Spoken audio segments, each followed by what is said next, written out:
Hey there, beautiful soul. Thank you for stopping by. If this video found you today, maybe it's because your heart still holds space for goodness in the world. Snow fell softly. Each flake danced downward. The white blanket covered everything. Silent, pure, magical. The old Victorian house looked tired against the December sky. Snowflakes clung to its weathered shutters like tiny diamonds. The front porch sagged under years of harsh winters. Icicles hung from the gutters like frozen tears. Inside, 7-year-old Paisley Chin pressed her nose against the frosted window, watching her breath fog the glass. "Mama, when will Santa come?" Her voice carried a hope that only children possess, even when hope seems impossible. Delilah Chin wiped her hands on a dish towel. The third job interview rejection letter still crumpled in her pocket. She had been a nurse before the hospital layoffs. Now she cleaned houses when she could find work. The electricity bill sat unopened on the kitchen counter, a red stamp marking it as final notice. "Santa knows where all the good children live," Delilah said, kneeling beside her daughter. "He'll find you, sweetheart." Paisley's eyes sparkled. "Even if we can't afford Christmas?" The words hit Delilah like a physical blow. Her daughter had heard the late-night phone calls to her sister, the whispered conversations about money. Children always heard more than parents realized. Especially then, Delilah managed, her voice barely steady. 3 doors down, in the sprawling colonial with the perfectly manicured lawn, 73-year-old Augustus Whitmore sat in his leather chair, surrounded by emptiness. The house had 12 bedrooms and felt like a tomb. His wife Cordelia had died 3 years ago. His son Mitchell lived in Seattle now, too busy with his investment firm to visit. The Christmas cards from business associates sat unopened on his mahogany desk. Augustus had built his fortune in real estate, turning abandoned lots into shopping centers and office buildings. He owned half the town, but none of it mattered anymore. The snow outside his window looked the same as it had when he was young, but everything else had changed. A soft knock interrupted his thoughts. His housekeeper, Rosetta Martinez, stood in the doorway. She had worked for the Whitmore family for 20 years, watching Augustus transform from a driven businessman into a lonely widower. "Mr. Whitmore, I'm heading home for the evening. Is there anything you need?" Augustus shook his head. "No, Rosetta, thank you. Drive carefully in the snow." She hesitated. "Sir, if you don't mind me saying, you should consider joining us for Christmas dinner. My family would love to have you." "That's very kind, but I'll be fine." Rosetta nodded, but her eyes showed concern. She had seen him growing more isolated each month. The man who once commanded boardrooms now barely left his study. After she left, Augustus walked to his window. The snow continued to fall, creating a hushed world outside. He could see the Chun house from here, its windows glowing warmly despite the obvious signs of financial struggle. A child's bicycle sat on the porch, nearly buried in snow.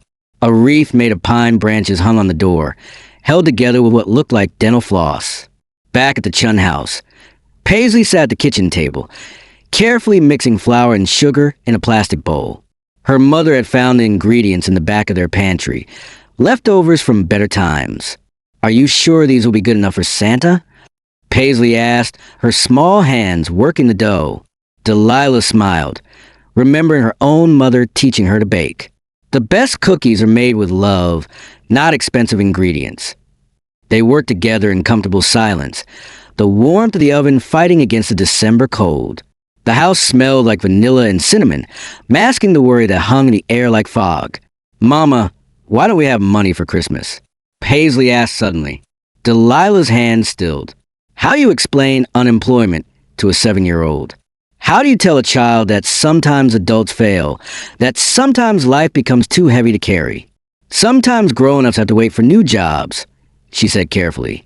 "Like when you're waiting for your turn on the swing at school. But waiting is hard." "Yes, baby, waiting is very hard." They finished the cookies in silence, each lost in their own thoughts. The dough made exactly 12 cookies, small and imperfect, but made with all the love they had. As they waited for the cookies to bake, Paisley pressed her face against the window again. Snow continued to fall, transforming their struggling neighborhood into something magical. The streetlights created halos in the swirling flakes. Look, Mama, even our street looks beautiful. Delilah joined her daughter at the window. She was right. The snow hid the broken sidewalks and dying lawns, the abandoned cars and peeling paint. For a moment, everything looked possible again. It does, sweetheart. It really does. The timer chimed, and they carefully removed the cookies from the oven. They were golden brown and smelled like childhood memories. Paisley arranged them on a plate, adding a glass of milk from their nearly empty refrigerator. Should we leave them by the fireplace? Paisley asked. Delilah looked at their small electric heater, their substitute for the fireplace they didn't have. The kitchen table is perfect. Santa will find them. They set the cookies on the table, and Paisley added a note written in her careful first-grade handwriting. Dear Santa, we made these for you. Love, Paisley. That night, after Paisley had fallen asleep, Delilah sat at the kitchen table staring at the cookies. Tomorrow was Christmas Eve, and she had nothing to give her daughter. No presents waited under their small artificial tree. No stockings hung by their makeshift fireplace. She thought about calling her sister in California, but pride stopped her. She had already asked for help with the rent last month. There had to be another way. At 2 a.m., she made a decision. She would eat one of the cookies, leaving evidence that Santa had visited. It wasn't much, but it might preserve the magic for another year. She reached for the smallest cookie, then stopped. Through the window, she saw a figure moving in the snow. Someone was walking up their front path, carrying something large. Fear shot through her. Who would be out at this hour? She grabbed the baseball bat from the hall closet and peered through the peephole. A tall man in an expensive coat stood on her porch, holding several wrapped packages. She recognized him immediately. Augustus Whitmore, the richest man in town. What was he doing here? She opened the door cautiously, keeping the chain lock engaged. Mrs. Chun? His voice was softer than she expected. I'm sorry to disturb you so late. I'm Augustus Whitmore. I live down the street. I know who you are. Is everything all right? He held up the packages. I saw your daughter's cookies through the window. She left them for Santa. Delilah's face flushed with embarrassment. Their financial situation was private, but apparently not private enough. I'm sorry if she bothered you somehow. We don't want charity. No, you misunderstand. Augustus stepped closer to the door. May I come in? I have something to tell you. Against her better judgment, Delilah removed the chain and opened the door. Augustus entered, snow melting from his coat onto their worn carpet. Mrs. Chun, I need to tell you something. I've been watching your family for months, not in a creepy way, but because you remind me of someone. He set the packages down and reached into his coat, pulling out a faded photograph. This is my daughter, Melody. She would have been about your age now. Delilah studied the photo. A young girl with dark hair and bright eyes smiled back at her. Would have been. She died when she was 7. Leukemia. That was 45 years ago. The words hung in the air like snow, heavy and transformative. Delilah felt her anger dissolve into something else. Recognition, perhaps, or the beginning of understanding. I'm sorry. I can't imagine losing a child. Melody loved Christmas. She believed in Santa long after other kids stopped believing. Even in the hospital, she insisted on leaving cookies for him. Augustus wiped his eyes. The last Christmas we had together, we were broke. I had spent everything on medical bills. She made cookies from flour and sugar, just like your daughter did tonight. Delilah's throat tightened. What happened to the cookies? I ate one, just like you were about to do. I wanted her to believe Santa had come, even though I had no presents to give her. They stood in silence. Two parents separated by decades, but united by the fierce love they held for their children.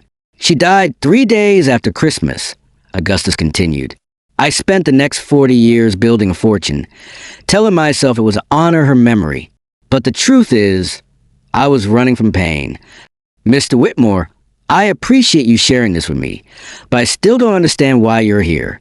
Augustus smiled for the first time in months. Because tonight, watching your daughter leave those cookies, I realized something.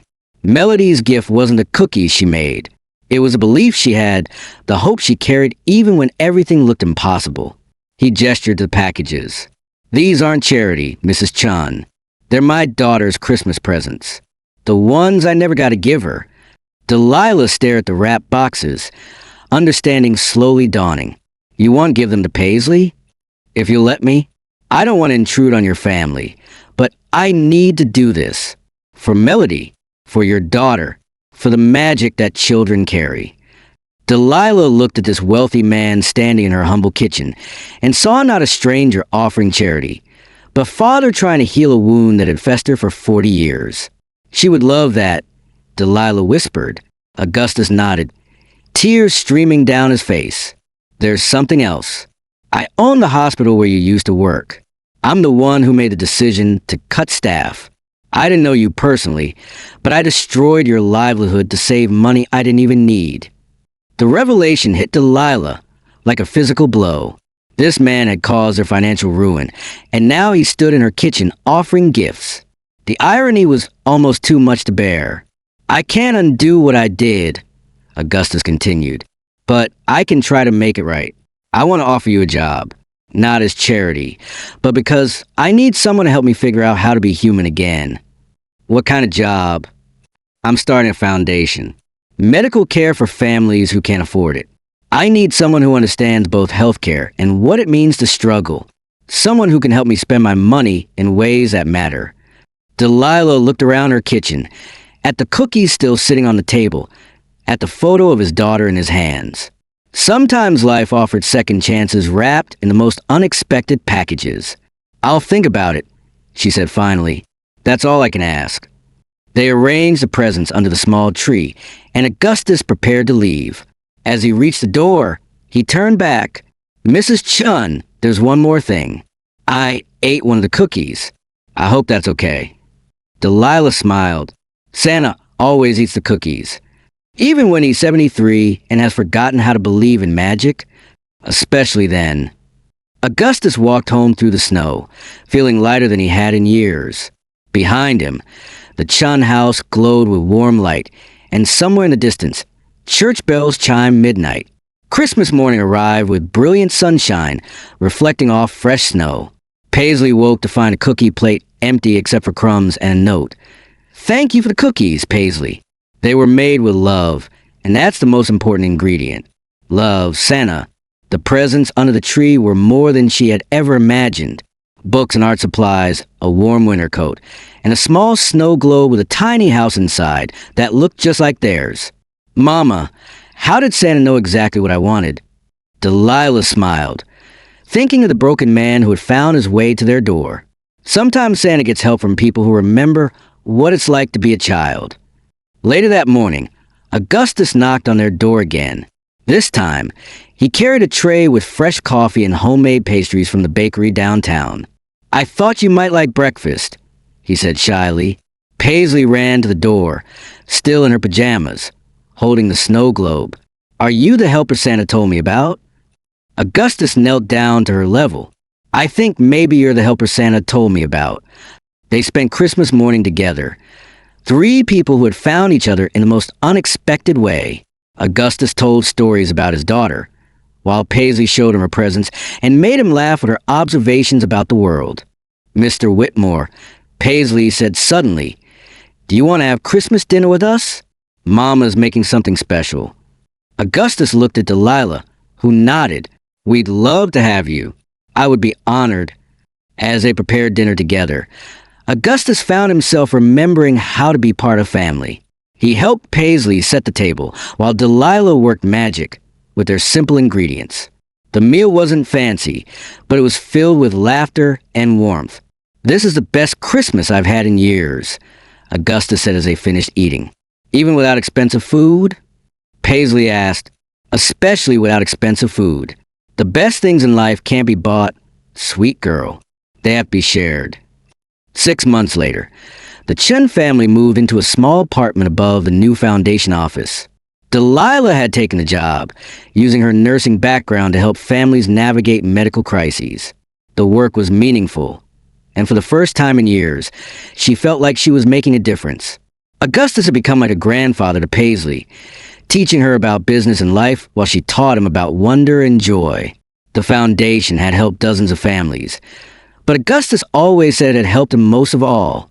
On quiet evenings, when the three of them sat together in the foundation office, Augustus would tell stories about Melody. Her memory wasn't painful anymore. It was a gift that had led him to this new family. "Do you think she would have liked us?" Paisley asked one evening. Augustus smiled, looking at the photo on his desk. "I think she sent you to me. Like angels. Like the best kind of angels. The kind that leave cookies for Santa even when they can't afford Christmas." The snow outside continued to fall, just as it had that magical night 6 months ago. But now it didn't look cold or forbidding. It looked like possibility, like second chances, like love made visible.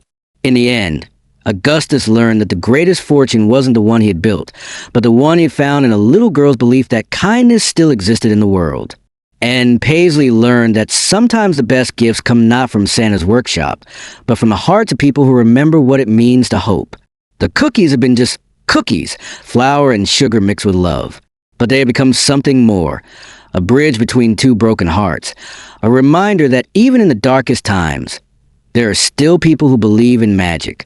2 years later, as Augustus sat in his doctor's office receiving news that his heart was failing, he didn't feel afraid. The cardiologist spoke about treatments and timelines, but Augustus was thinking about Paisley's latest school play and Delilah's promotion to foundation director. He had lived more in these past 2 years than in the previous 20. When he told him about his diagnosis, Paisley climbed into his lap and whispered, "Don't worry, Grandpa Gus. I'll take care of you like you took care of us." That night, as Delilah helped him organize his medications, she said something that made him weep. "You saved us, but we saved you too." On his final Christmas morning, Augustus woke up in the small apartment above the foundation office. Delilah had insisted he move in with them when walking became difficult. The apartment was cramped compared to his mansion, but overflowed with life. Paisley's artwork on the walls, the smell of coffee and pancakes, the sound of laughter echoing through rooms that had become home. He watched Paisley open her presents with the same wonder she had shown that first Christmas, and he realized that wealth had never been about money. It had been about this moment, this family, this love that had found him when he thought he was beyond saving. The foundation continued long after Augustus passed peacefully in his sleep that spring. Delilah renamed it the Melody Whitmore Foundation, ensuring that both daughters, one who had died too young and one who had lived to spread joy, would be remembered together. Every Christmas, they still made cookies using the same simple recipe, leaving one plate at Augustus's grave and sharing the rest with families the foundation helped. Paisley, now in high school, would tell each new family the story of how cookies made with love had changed 3 lives forever. And sometimes, when the snow fell just right, visitors to the cemetery would find cookie crumbs scattered on Augustus's headstone, as if someone very small had been there to remember that kindness never truly dies.